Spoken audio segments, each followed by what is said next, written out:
Welcome to Prepare Like a Pro live chats. My name's Jack McLean. I created Prepare Like a Pro early in the year. We are a strength and conditioning business that specialises in athlete development for football. If you're interested in working with us, please head over to our website, preparelikeapro.com, where you can check out our coaches, their bios, experience, both in their degree as well as practical, and our services where we have face-to-face training as well as online training packages. So our website is preparelikeapro.com. You can also download free training programs directly from our website. Super excited to catch up with Luke McDonald tonight. He's the founder of Leading Psychology, which is a psychology practice. Here he is. He's just jumped on. How you going? Mate, how are you? Going well. I was just getting into your intro, but thanks for jumping on.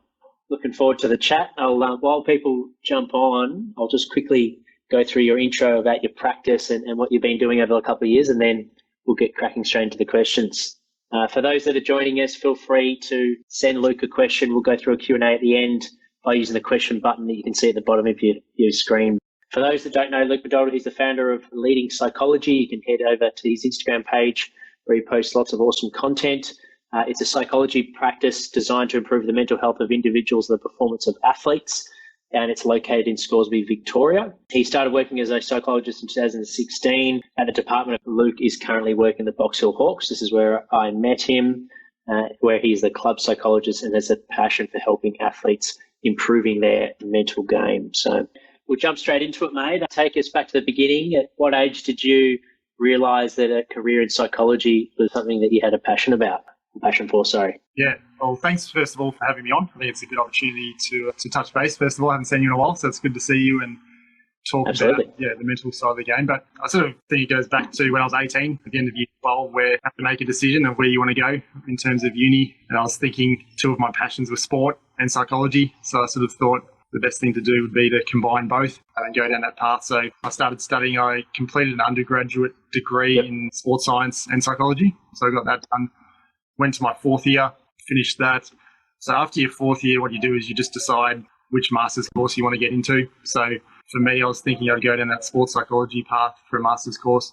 However, the uni that I was at didn't offer that course, and the only option was to go up to Queensland. So I didn't want to relocate. So what I did is I just completed a general master's course. So I didn't do the sports-specific master's course, but was able to become registered as a psychologist.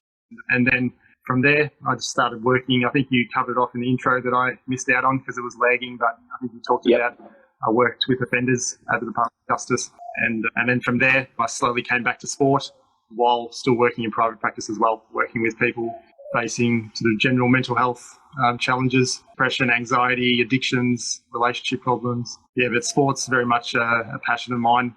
Yeah, so that's sort of been, I guess, a very brief overview. Yeah, fantastic, mate. Pretty fortunate position to be in at 18 to realise your career path. So that's great to hear that, particularly at that age, that you worked out your love for sport, but then also a career that you could work in sport. So was it Master of Psychology? Did that have clinical elements that you now apply to sport? And you found that, although it wasn't sport specific, is helpful when working with athletes? Yeah, that's a good question. A lot of the stuff you learn in a general master's or a clinical master's just won't relate to sport, and a lot of it can as well. So I guess you've just got to be wise about that. I mean, when you're working with athletes, you're not just working with them in terms of their performance, but you're working with them regarding their mental health as well. So there's a lot of skills that you can use with athletes at a footy club or in a sporting context that are very similar to what you'd use with clients in a clinical setting. Yeah, but you got to be wise about that, and there are sports-specific strategies and ways of working that I guess are best suited to athletes. And along your way, since the age of 18, who have been some strong influences or mentors along your journey as a psychologist? Yeah, I was thinking about this before, and I think just everyone who's been in contact with me across the journey, I think all the tutors, the lecturers, the colleagues. I was thinking a bit left of field with this question. I was thinking my clients, I think, have been a really big part of influencing my career. I think they've shaped me into the psych that I am today, and I guess they've guided me to be able to come to an understanding of where I want to be in terms of who I want to work with, which clients I think I'm best suited to.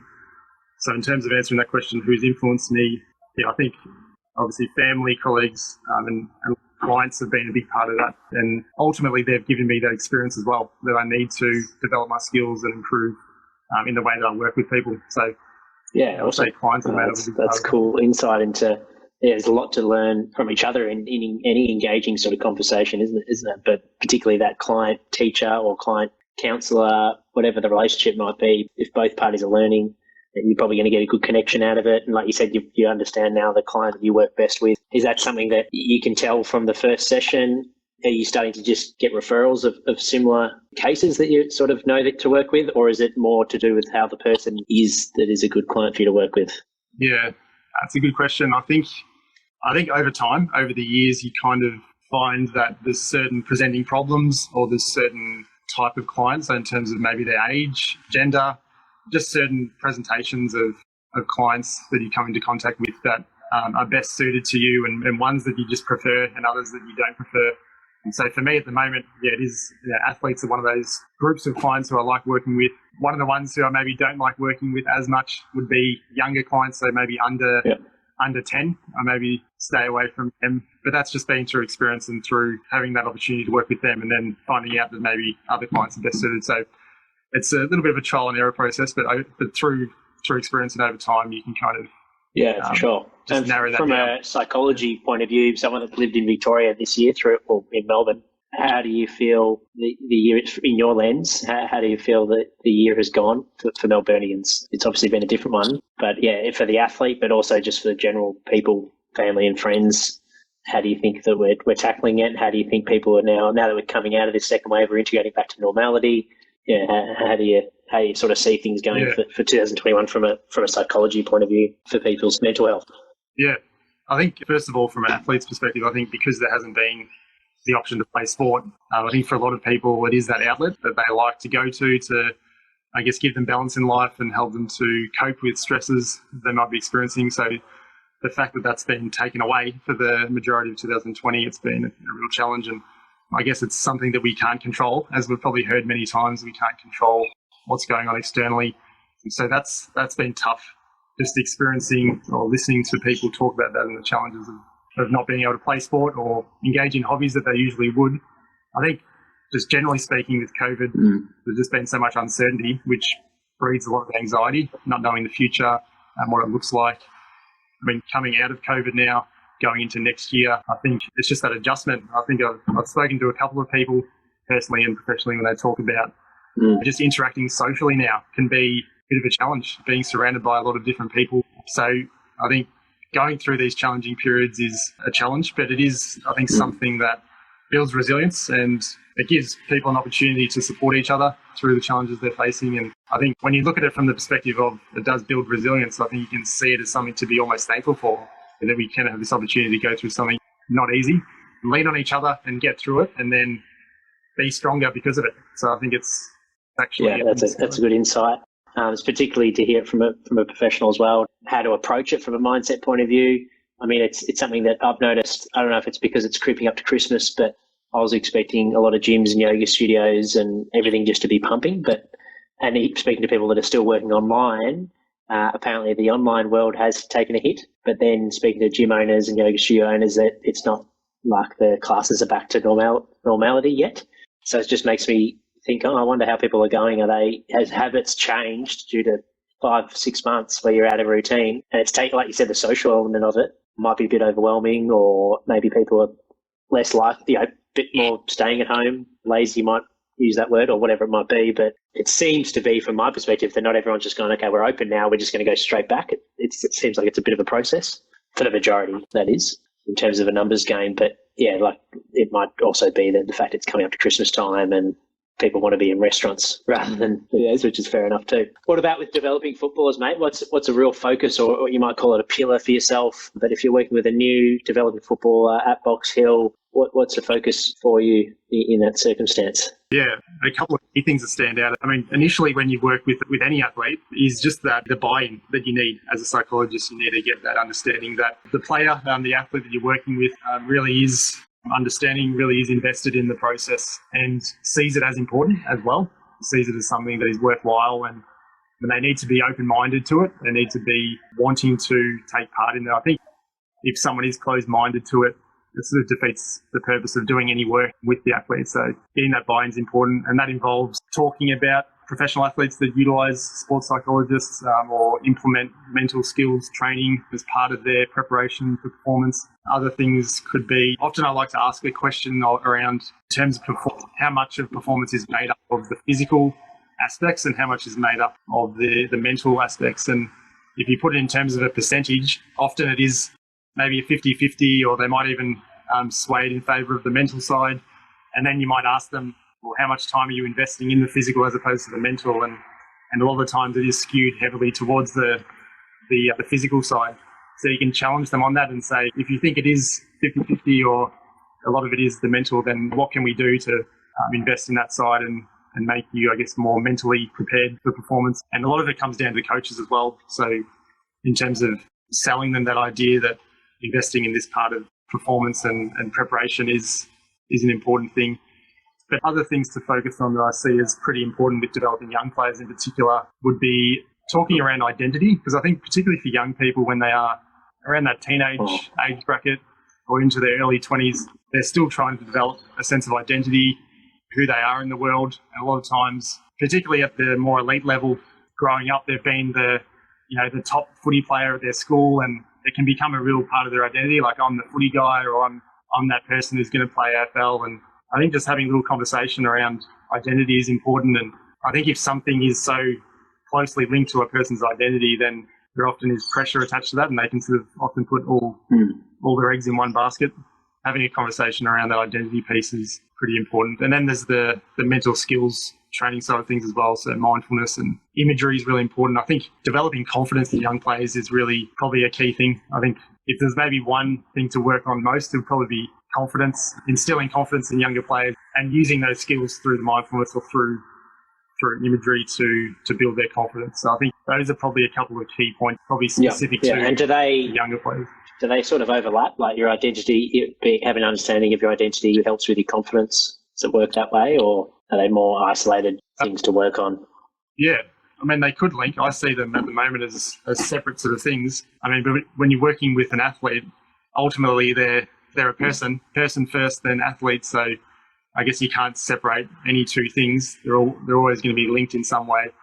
But I think if you were to sort of talk about that identity stuff, then it might reduce a little bit of pressure, and they might feel a little bit freer to engage. And fantastic. And there'd be a few developing footballers that are watching or may watch this recording in the future with clients that you've worked with in the past that maybe an example for identity, and then someone that you work with that's lacking in confidence. What would be a takeaway whether it be a method that you would do for someone that wants to work on their identity, or you've identified that's an important thing to focus on?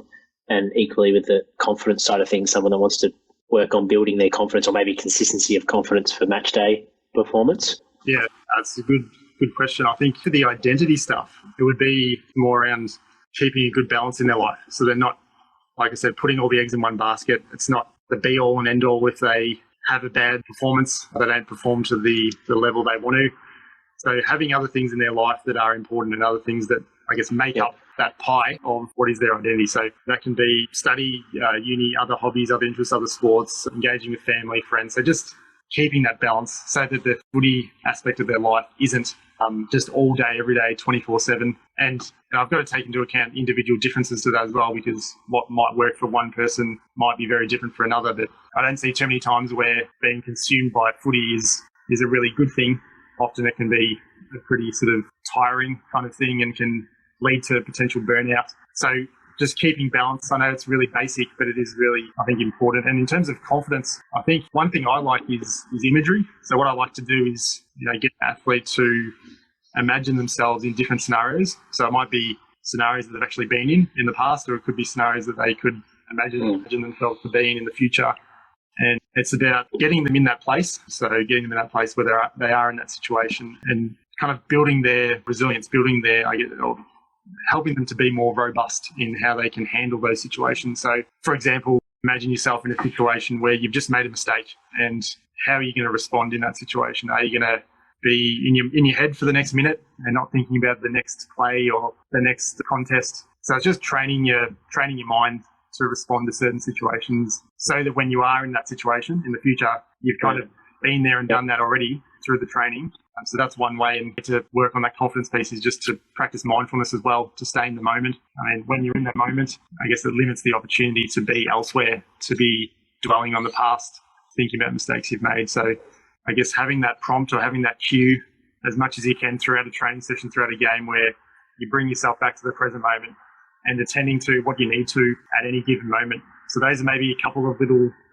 fantastic, mate. That's great. That's awesome too. Yeah, I'm sure for young footballers to hear that, who may not have worked with a psychologist before, who's got with sport experience, or may not have used those tips or been exposed to them. So it's good to have a couple of practical takeaways that they can apply to their training. And like you said, mental game, it might be 60-40 on the mental side or 50-50. So it sounds like training, the way that you're approaching it with your clients, it sounds very similar to how I'd explain an acceleration drill. You want to train the way that you want to play the game.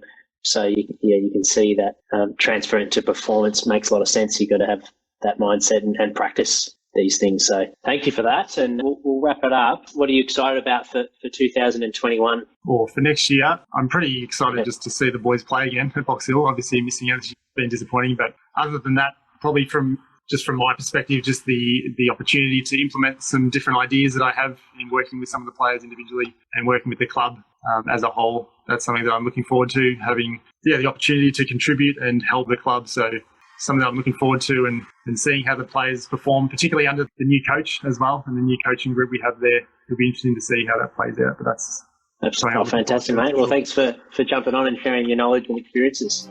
Awesome, Luke. We'll speak soon, mate. Take care, mate. Thanks for joining, guys. Take care.